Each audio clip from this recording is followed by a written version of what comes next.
Ekyaya leero Namungi w'omuntu yeekulumudde ne yeeyiwa ku Boma Grounds e Soroti okwetaba mu mukolo gw'okujaguza emyaka 29 kasookedde banoonyuzi ba NRA bajja mu buyinza.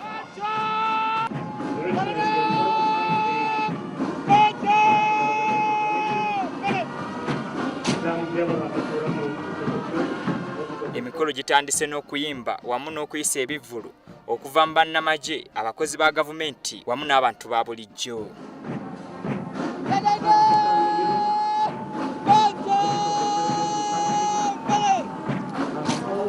Omukolo guno abantu abamu banonuddwa olw'okununula eggwanga mu nfuga embi nga bano baweereddwa emidaali. Pulezidenti ategeezezza nga Uganda bw'etebenkedde nga tewali muntu yenna asobola kugitabangula, kati kye balwanako kwe kutuusa empeereza ennungi eri abantu.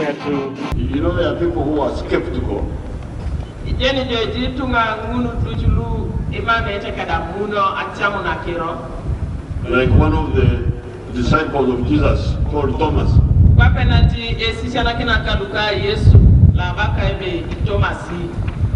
When Thomas rose from the dead, Thomas said, "No, you are telling lies. You show me the scars. Where are they?"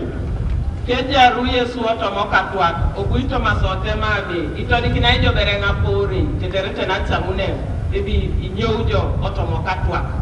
Arab said we are going to bring a fundamental change, people did not believe it. They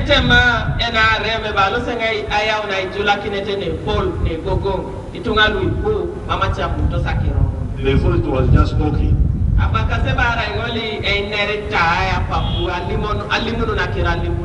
But you look at electricity now.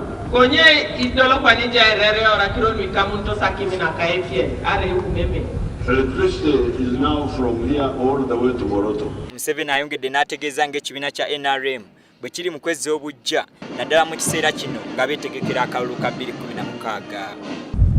And then I heard that my daughter Alaso was saying that she's the one who brought the line.